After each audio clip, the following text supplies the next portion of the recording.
All right, thank you for coming out to the best comedy club in the whole Pier area. This is awesome. On a school night. It's good. Couldn't get enough for the holidays. Couldn't get, man. Keep adding to that weight. Get that crust around that liver. Because it's after the holidays. It's diet time, right? My friend said, Mike, get yourself a blender. Start every day with a smoothie. So that's what I do. I start every day with a smoothie. Well, I call them smoothies. My friends call them margaritas. But either way, I'm sweating a lot and my heart rate's up. So that's good. I moved down here. I'm actually a resident of the South Bay now, actually. Yeah, the last year. Thank you. Yeah, I moved in from Hollywood. I was there for 20 years. And so I like to think I left a little small part of me in Hollywood. And that part is my catalytic converter. They kept that. So I like it down here, though. It's nice. But it's very healthy. I'm not healthy. I'm at the point now, like, I used to work out, play sports, lift weights, run, jump. You know what I do now? I get my steps in. Mike, you working out? Yeah, I'm getting my steps in. Look at me. I now have the same workout as a toddler. Look at that. Who's a big guy getting his steps in? Look at us, little fella. We're workout buddies. It's pathetic. Falling apart, man. I'm losing it. Because when you get older, you'll see this. Some of you younger people, as you get older, your physicals change at the doctor's office. They're asking me stuff they never used to ask me before. Last time I went in there, the first thing he asked me was, we're going to need a stool sample from you. And I went, wow, I am not prepared for that. You probably shouldn't have had me fast for 12 hours before coming in here, because I'm going to need a pot of black coffee and a muffin or something. I hope you validate parking, because there's no telling how long this is going to take.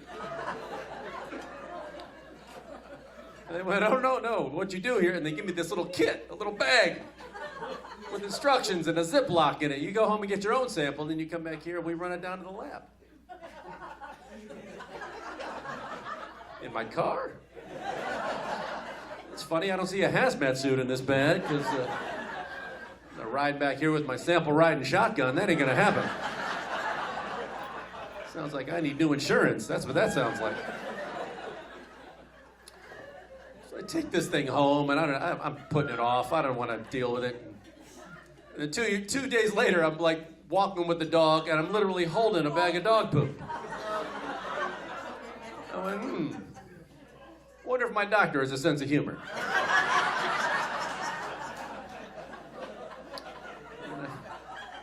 And I sent in the dog sample. And I'm happy to say my doctor does have a sense of humor. Because a week later, I got the results back, and under doctor's comments, he just wrote, eat more kibble. So, well played, Doc, well played. And now that I know he has a sense of humor, well, it's game on now. Because I finally had to give him a real sample, and I couldn't do it totally serious. I went old school with it and just set it out on his porch and lit it on fire and ran. Ball's in your court, Doc. Ball's in...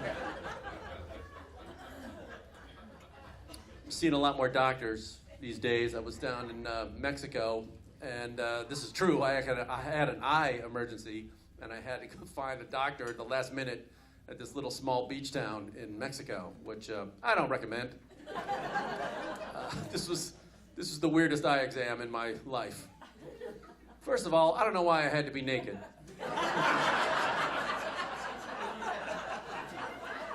Didn't seem necessary. Second of all, don't know why he had to be naked. But,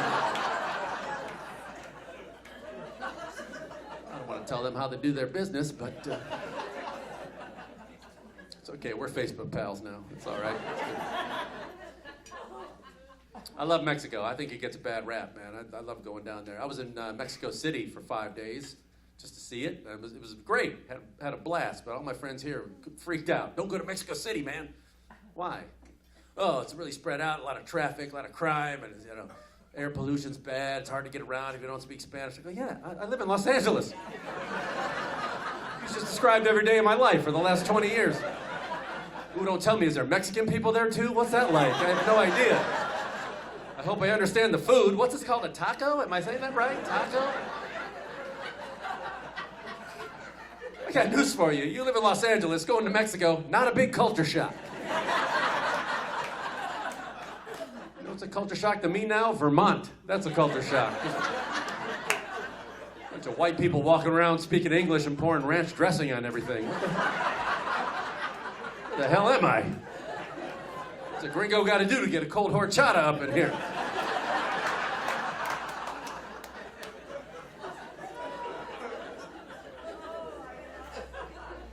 I tell you where I totally envy the Latino culture, jury duty. That's what, I figured it out in Los Angeles. Because they all of a sudden, no matter how long they've been in the country, they get called up in front of that judge, suddenly can't speak English too well. I'm on to your secret, guys. I've been in the waiting room talking to this dude about the Dodgers for an hour and a half.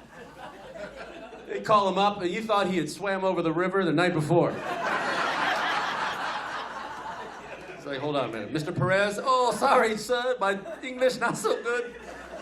All right, you can go. Ha ha, later, Holmes. Dun, dun, dun, dun, dun, dun, dun, dun, dun, dun. Yeah, they played Lowrider. They did. You know. Oh, I love going down there. I love to travel. It's just, I got to fly tomorrow down to South America, which I'm not, well, you know, planes seem to be doing good these days.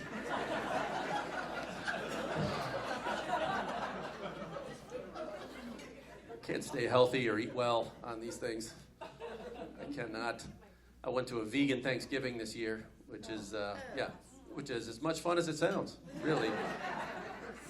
What's that, soy gravy? Whoo, look at the time. I got anything to do. But yeah. Before we're going, like my girlfriend, she was like, "Oh man, we gotta go do hot yoga before Thanksgiving." I don't know if you ever done hot yoga. It's exactly what it says. That's it. It's just yoga in a hot ass room. That's it.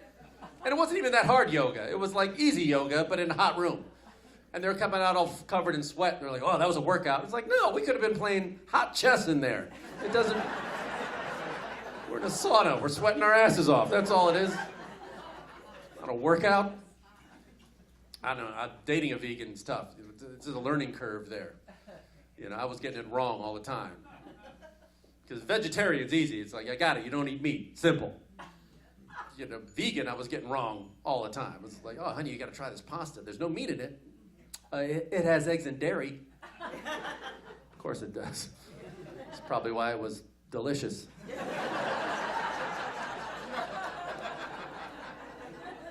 As far as I could tell, a vegan could eat like chickpeas and cotton. That was it. Just some hummus and wash it down with a tube sock or something.